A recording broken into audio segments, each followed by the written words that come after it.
తాకట్టులో ఉన్న బంగారాన్ని విడిపించి ఆ రోజున్న మార్కెట్ ధర కట్టి మిగిలిన డబ్బును మీకు అందిస్తుంది కొమ్మూరి గోల్డ్. నమస్తే, welcome to V media. This is Swami Kolla. నిన్న హైదరాబాద్లోని ఒక ప్రైవేట్ సక్సెస్ అనే ఒక పేరుతో ఉన్న విద్యా సంస్థలో కల్మా సూరా చదవాలంటూ ఒక హిందూ విద్యార్థికి హోంవర్క్ రాసిన అంటూ ఒక వివాదం మొదలైంది. అంటే ఇప్పటి వరకు రాజకీయ నాయకుల మధ్య ఉండే ఈ మత ఘర్షణలు, మత విద్వేషాలను రెచ్చగొట్టుకోవడం చివరికి చిన్నపిల్లలకి చిన్నప్పటి నుంచే నాటాలని కొత్తగా ఈ స్కూల్ చూపించిన ఒక మార్గంలా కనిపిస్తుంది. దీని మీదే బండి సంజయ్ మాట్లాడుతూ రేపు రాబోయే రోజుల్లో బీజేపీ తెలంగాణలో అధికారంలోకి వస్తుంది, వచ్చిన వెంటనే మేము స్కూల్లో విద్యార్థులకి ఒక ఐడెంటిటీ ఉండాలి, హిందూ మతం అని తెలిసే విధంగా ప్రతి ఒక్క విద్యార్థి బొట్టు పెట్టాలి, అమ్మాయి అయితే గాజులు తొడగాలి, ఇది మేము కంపల్సరీగా ఇది ఒక ఎన్నికల హామీలాగా గుప్పించారు. అంటే మళ్ళీ అందులోనే మత విద్వేషాలను రెచ్చగొట్టకూడదు, మత విశ్వాసాలను ఎవరు కించపరచకూడదు అంటూ మాట్లాడుతూ చివరికి ఆయన మళ్ళీ చిన్నపిల్లలకు కూడా ఆ మతాన్ని అంటించడం అనే టార్గెట్గా పెట్టుకున్నారు.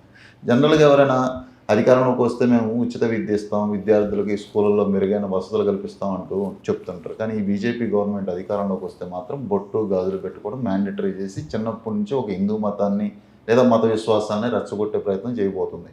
దీని మీద మాట్లాడేందుకు మనతో political analyst and social activist Krishnakumari గారు ఉన్నారు. ఆవిడతో అడిగి మరిన్ని విషయాలు తెలుసుకున్నాం. నమస్తే అమ్మా. నమస్తే. సో బండి సంజయ్ గారి కామెంట్స్ విన్నారు కదా మీరు కూడా. ఏంటి అసలు గవర్నమెంట్ వస్తే చిన్నపిల్ల ఇప్పుడు వరకు మత విద్వేషాలు, మత ఘర్షణలు రాజకీయాల్లో చూసాం. చిన్నగా దాన్ని ఇప్పుడు గుడి కాడి నుంచి బడి దాకా తీసుకొచ్చారు.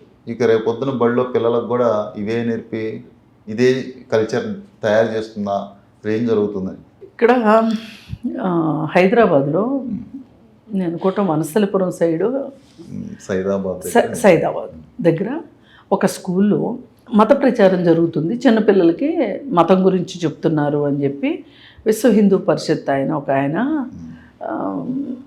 ప్రెస్ నోట్ రిలీజ్ చేసి దీన్ని మేము ఎన్సీఆర్టీ వాళ్ళకి కంప్లైంట్ చేస్తాము అని చెప్పారు. చెప్తే ఇది వాస్తవంగా జరిగితే కనుక ఇది పూర్తిగా ఖండించాల్సిన విషయం. మీరు ఇప్పుడు మదర్సాల్లో ఏం చేసుకుంటారు అనేది ఎవరు మాట్లాడరు, గురుకులాల్లో ఏం చేసుకుంటారు అని చెప్పి వాళ్ళని అడగరు ఎవరు. ఇప్పుడు బైబిల్ కాలేజీలు ఉన్నాయి, క్రిస్టియన్ బైబిల్ కాలేజీలు ఉన్నాయి, అక్కడ ఎట్లా మీరు పాఠాలు చెప్పుకుంటారు, ఏం చేస్తారు అనేది ఎవరు మాట్లాడరు. మరి కానీ అది ఒక మామూలు స్కూల్ అయినప్పుడు మీరు ఈ విధంగా మతాన్ని తీసుకొచ్చి పెడితే గనక ఒప్పుకునేది లేదు. అది ఏ మతం వాళ్ళు చేసినా, హిందూ మతం వాళ్ళు చేయని, క్రిస్టియన్ వాళ్ళు చేయని, లేకపోతే ముస్లిం వాళ్ళు చేసినా, ఎవ్వరు చేసినా ఇది సహించేది కాదు. మామూలు వ్యక్తులు స్కూళ్ళు పెట్టుకోవచ్చు.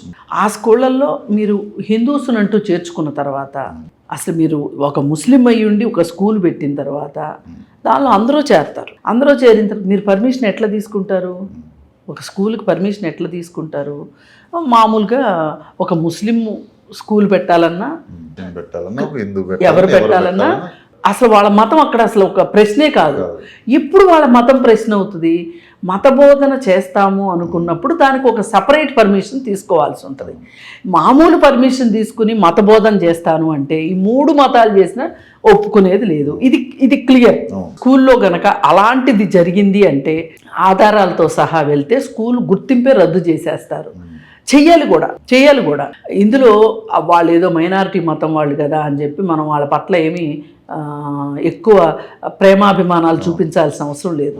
ఏదైనా చిన్నపిల్లలకు అన్ని మతాలు, అన్ని కులాలు ఒకటే అని నేర్పేది చిన్న స్థాయిలో స్కూల్లోని మతాలను రెచ్చగొడతామంటే ఇప్పుడు ఒక తల్లిదండ్రి నిర్ణయించుకుంటారండి, మన పిల్లవాడిని మతపరమైన చదువే చెప్పిద్దాము, బయట ప్రపంచంలో కాంపిటీషన్లో ఎలా ఉన్నా పర్వాలేదు, ఆ కాంపిటీషన్ కోసం కాదు, మన మత ఉద్ధరణ కోసమే మనం చదివిస్తున్నాము అని చెప్పి ప్రతి మతము వాళ్ళకి సంబంధించిన చదువులు చెప్పుకునే అవకాశం ఉంది. ఇప్పుడు వేద పాఠశాలలు ఉన్నాయండి, వేద పాఠశాలలు వాళ్ళ కోసమే ఉంటాయి. మరి అలాంటిది మీరు పర్మిషన్ తీసుకుని మామూలు స్కూల్ అని పర్మిషన్ తీసుకుని ఒక ఆ క్రిస్టియన్ పాఠాలు బోధిస్తానంటే ఎట్లా కుదురుతుంది? మతం నీ ఇంటి వరకే ఉండాలి, మతం గుమ్మం దాటకూడదు. అసలు నీ పూజా గది దాటి మతం గది దాటి బయటికి రాకూడదు. వివేకానందుడు చెప్పాడు, నేను కాదు, నేనేంటి పెద్ద చెప్పేది. వివేకానందుడు చెప్పిన మాట, ఎప్పుడైతే మీ మతం దేవుడి గుడి మీ ఇంటి దేవుడి పూజ గది నుంచి బయటకు వస్తుందో, అలాగే మీ కులం గడప దాటి బయటకు వస్తుందో అది అరిష్టం అని చెప్పాడు ఆయన. అదే ఇక్కడ కూడా అదే వర్తిస్తుంది. సరే, ఇప్పుడు ఇది ఒక విషయం, దీన్ని అందరం ఖండిస్తున్నాం. మరి ఇప్పుడు విశ్వ హిందూ పరిషత్ ఆయన వాళ్ళ మీద చర్యలు తీసుకోవాలి, మేము ఎన్సీఆర్టీకి కంప్లైంట్ చేస్తాము అని చెప్పి ఈయన చెప్పినప్పుడు, ఎవరు విహెచ్పి ఆయన చెప్పినప్పుడు దాన్ని మనం స్వాగతించాం. నిజ నిర్ధారణ జరగాలి, వాస్తవం అయితే చర్యలు తీసుకోవాలి అని. మరి ఇప్పుడు బండి సంజయ్ గారు ఒక కేంద్ర మంత్రిగా ఉండి ఆయన ఇచ్చిన స్టేట్మెంటు ఇప్పుడు ఈ విహెచ్పి ఆయన మాట్లాడిన దానికి కాంట్రడిక్షన్గా లేదు. అసలు బొట్టు పెట్టుకోవడము, గాజులు వేసుకోవడము, పువ్వులు పెట్టుకోవడము అనేది చిన్నపిల్లలైతే వాళ్ళ తల్లిదండ్రులు ఇష్టం, పిల్లలు పెరిగిన తర్వాత వాళ్ళ ఇష్టం. ఇప్పుడు ఈ మధ్య కాలంలో స్కూళ్ళల్లో కూడా కొంతమంది గోల్డ్ చైన్లు, గోల్డ్ రింగ్స్ ఇలాంటివి ఉంటే అలౌ చేయట్లేదు. ఎందుకంటే ఉన్నోళ్ళు లేనోళ్ళు అనే ఈ కంపారిజన్ చిన్నప్పుడే పిల్లల్లో ఎప్పటి నుంచో ఉందండి. అసలు కొన్ని స్కూళ్ళల్లో అయితే బర్త్డేస్ను కూడా అలౌ చేయరు. బర్త్డే రోజు నువ్వు మంచి గౌనో మంచి డ్రెస్ వేసుకొని వస్తావు, పిల్లలు వేరే పిల్లలు ఏమనుకుంటారు, అందుకని బర్త్డేలు కూడా నిషేధం మామూలుగా అయితే. మనం తారతమ్యం లేకుండా ఉండాలని అందరికీ ఒక యూనిఫామ్ స్టార్ట్ చేసింది, దాని యూనిఫామ్ స్టార్ట్ చేసింది కూడా అందుకు. మరి అలాంటప్పుడు నువ్వు గాజులు బొట్టు అని నువ్వు మాట్లాడితే ఇప్పుడు ఆ విహెచ్పి అని మాట్లాడిన దానికి దీనికి కాంట్రడిక్షనే కదా. అందుకని ఏంటంటే మాట్లాడేటప్పుడు కొంచెము కాస్త ఆలోచించి మాట్లాడాలి. ఇప్పుడు ఒకవేళ ఈయన అధికారంలోకి అంటూ వచ్చిన తర్వాత ఆయన మాట్లాడింది ఒక స్కూల్లో కాబట్టి స్కూళ్ళకి సంబంధించి ఏమేమి మౌలిక సదుపాయాలు ఇస్తాము, అసలు బడ్జెట్లో విద్య కోసం ఎక్కువ బడ్జెట్ అలొకేట్ చేస్తాము, నిధులు కేటాయిస్తాము. ఇప్పుడు చాలా దేశాల కన్నా మన భారతదేశంలో విద్యకి కేటాయింపులు చాలా చాలా తక్కువ. అసలు రోజు రోజుకి నాచుకట్లాగా చేస్తున్నారు. ఇవాళ ఫీజు రియంబర్స్మెంట్ ఇవాళ అతిపెద్ద సమస్య ఈ రెండు రాష్ట్రాల్లో, తెలుగు రాష్ట్రాల్లో. దాన్ని పరిష్కారం చేయడానికి ఎవరూ సిద్ధంగా లేరు. ఓ పక్కన స్కూళ్ళు మూతేస్తామని చెప్పి చెప్తున్నారు. 2400 పాఠశాలల్ని మూసేస్తామని చెప్పి రేవంత్ రెడ్డి గారు చెప్తే దాని మీద మాట్లాడేవాడు లేడు, అడిగేవాడు లేడు. జూన్ 15th కల్లా స్కూల్ పుస్తకాలు, యూనిఫామ్లు అన్నీ ఇవ్వాలి. అలాగే టీచర్ల కొరత ఉంది, టీచర్లు నియమించాలి. అలాగే ఇంకోటి ఏం చెప్పారు వీళ్ళు, హేతుబద్ధీకరణ పేరుతోటి, రేషనలైజేషన్ పేరుతో పిల్లలు తక్కువ ఉన్న స్కూళ్ళని కొన్ని స్కూళ్ళని తీసేసి ఏం చెప్పారంటే ఒక 3-4 స్కూళ్ళను కలిపి ఒక స్కూల్ లాగా చేశారు. చేసినప్పుడు ఏం చెప్పారంటే మేము స్కూల్ బస్సులు పెడతాము అయ్యా, దీనివల్ల ప్రైవేట్ స్కూళ్ళు బాగుపడతాయి అని అంటే, లేదు ప్రైవేట్ స్కూల్ వాళ్ళకి మళ్ళీ మేము కూడా బస్సులు పెడతాము అన్నారు. మరి బస్సు పెట్టారా లేదా?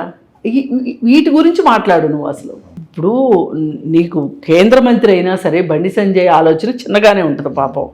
ఎందుకంటే ఆయన పాపం ఆయన పరిమితం చేసుకుంటుంటాడు.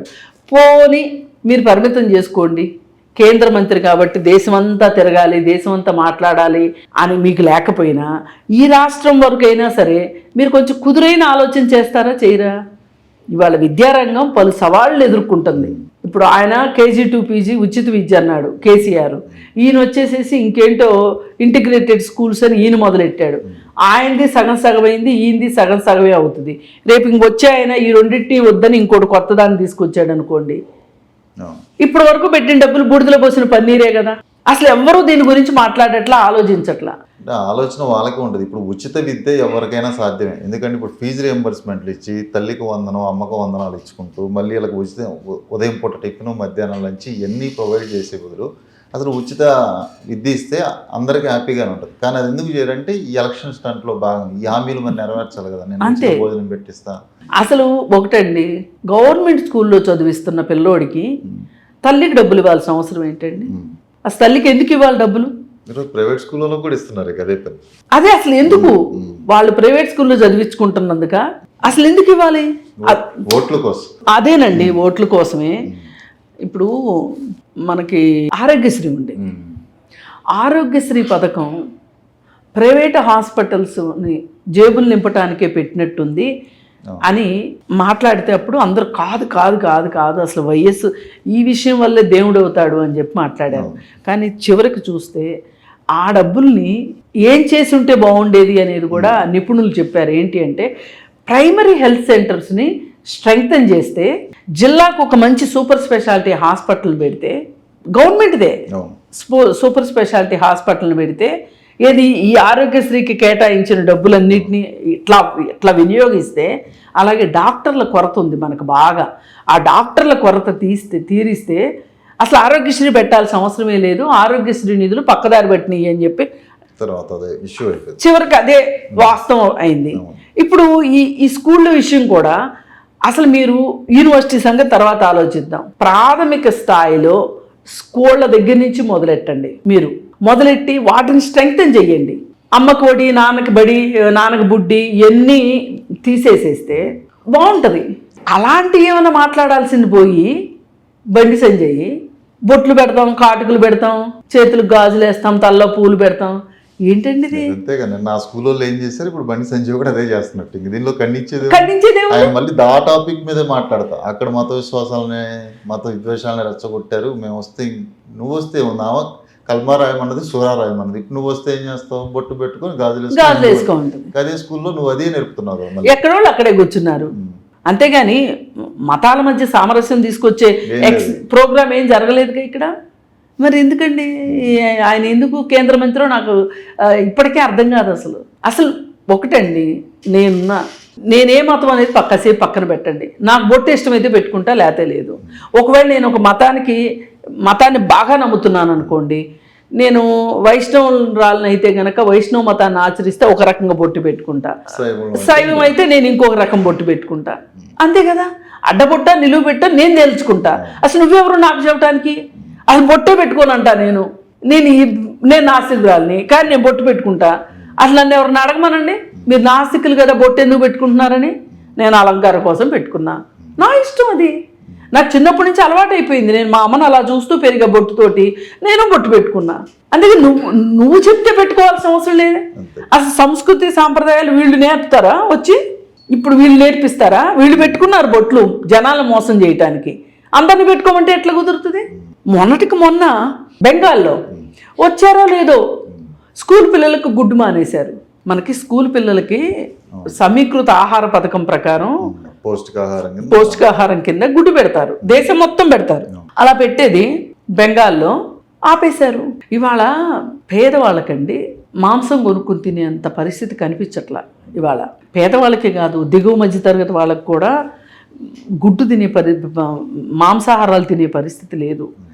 ఇంట్లో తల్లిదండ్రులు ఒకరోజు వాళ్ళకి గుడ్డు పెట్టాలి అంటే, ఇంట్లో కనీసం 5-6 ఉన్నారనుకోండి, గుడ్డు వేళ 10 రూపాయలు, 60-70 రూపాయలు. మరి ఒక్క గుడ్డుతోనే అవ్వదు కదా, ఇంకా వేరే పదార్థాలు కూడా కావాలి కదా. దానిలో ఉల్లిపాయలు కావాలి, టమాటాలు కావాలి, ఇంకోటి కావాలి. దీనికోసం వాళ్ళు గుడ్లు వండని కుటుంబాలు బోల్డ్ ఉన్నాయండి. అట్లాంటి కుటుంబాల్లో నుంచి స్కూల్కి వెళ్ళిన పిల్లలు స్కూల్లో గుడ్డు తింటారు. అది ప్రపంచం మొత్తం చెప్తుంది. ప్రపంచ ఆరోగ్య సంస్థ డిక్లేర్ చేసింది, కోడిగుడ్డు ఒక సమీకృత ఆహారము, దానిలో బోలెడు పోషకాలు ఉంటాయి. మరి ఏ దేంట్లోనూ ఇన్ని ఉండవు. ఇప్పుడు ఇంకో చికెన్ తీసుకున్నాం అనుకోండి, దాంట్లో కొన్ని ఉంటాయి. మటన్ తీసుకున్నాం అనుకోండి, దాంట్లో కొన్ని ఉంటాయి. ఫిష్ తీసుకున్నాం, దాంట్లో కొన్ని ఉంటాయి. కానీ గుడ్డులో మట్టుకు మటన్లో ఉండేది, చికెన్లో ఉండేది, ఫిష్లో ఉండేది అన్నీ కలిపి ఉంటుంది. అందుకని ఎదిగే పిల్లలకి గుడ్డు చాలా అవసరము అని చెప్తుంటే ఓ పక్కన, పైగా ఇంకొకటి ఏంటి, మన భారతదేశంలో చిన్నపిల్లల్లో పౌష్టికాహారాలు ఏమి ఉంది అని చెప్పి ప్రపంచ ఆరోగ్య సంస్థ తేల్చింది. మరి మీరు ఇప్పుడు గుడ్డొద్దన్నారు. సరే, ఈ గుడ్డు గోల ఎలా ఉంది? ఇప్పుడు మొన్న ఆనందీబెన్ జోషి, ఆమె మధ్యప్రదేశ్కో ఉత్తరప్రదేశ్కో గవర్నర్గా ఉన్నారు. ఆవిడ అక్కడున్న మెడికల్ యూనివర్సిటీలో హాస్టల్లో మాంసాహారం పెడతారు కదా, వారానికి 2 రోజులు ఏమో పెడతారు, ఆపేసింది. ఇప్పుడు మాంసం తినే వాళ్ళ పరిస్థితి ఏంటి? ఇప్పుడు ఇష్టం లేదనుకోండి, అది వేరే విషయం. ఇప్పుడు అక్కడ కూడా పేద పిల్లలు ఉంటారండి, పేద పిల్లలు చేరతారండి. ఇంట్లో తినలేని మాంసాన్ని కాలేజీలో తిన్నారు, ఎంత సంతోషం ఉంటుంది. అసలు మీరెవరు? ఇట్లా వేసుకునే బట్టల మీద, తినే తిండి మీద, చదువుకునే చదువు మీద మీరు అసలు ఎందుకు ఇంత అజమాయిషీ తెచ్చుకోవాలనుకుంటున్నారు? అంటే ఒక వ్యక్తిగతమైన ఎంపికలు ఉండవా మనుషులకి? అంటే సింపుల్గా చెప్పాలంటే వ్యక్తిగత స్వేచ్ఛని హరించటానికే వీళ్ళు వచ్చారు. వాళ్ళ అభిప్రాయాన్ని మిగతా జనం వాళ్ళకి మీదేసి రుద్దటం. ఉమ్. ఇంతకంటే దారుణం మటుకు ఏ దేశంలోనూ చూడట్లేదేమో. ఇంత వివక్ష, పేదవాళ్ళ పట్ల వివక్ష. ఇది ఏదన్నా చూడండి, మహిళలు, పిల్లలు, పేదవాళ్ళు, ఈ ఈ ఈ ముగ్గురిని ఏం చేసుకొని ఇంకెవరినండి మీరు పరిపాలించేది? మగవాళ్ళని. అంతేగా, 18 ఏళ్ళు దాటినా మగవాళ్ళని మీరు పరిపాలిద్దాం అనుకుంటున్నారు. వాళ్ళు ముసలోళ్ళైనా సరే వాళ్ళకే మీ పరిపాలన, మిగతా వాళ్ళకి అక్కర్లేదు.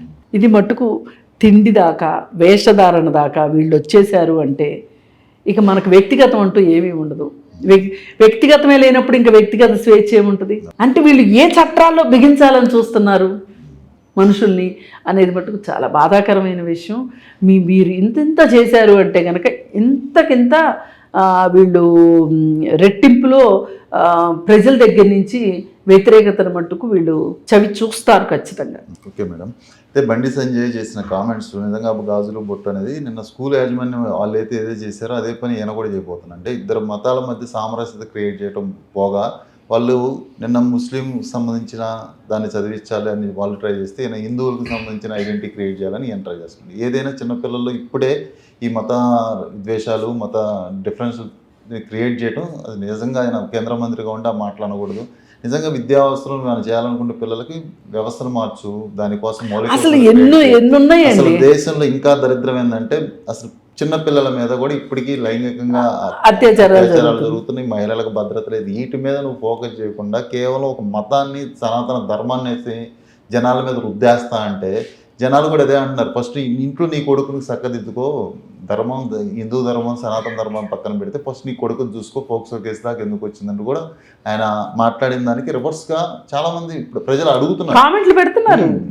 సో ఏదైనా కేంద్ర మంత్రిగా ఉండే ఆ స్థాయిలో ఆయన ఇంకా ఆ ధర్మాన్ని బలవంతంగా ప్రజల మీద రుద్దాలి, పిల్లల మీద కూడా రుద్దాలంటే అది తప్పే. చూద్దాం నెక్స్ట్ ఏం జరుగుతుందో. Okay, thank you madam. Thank you.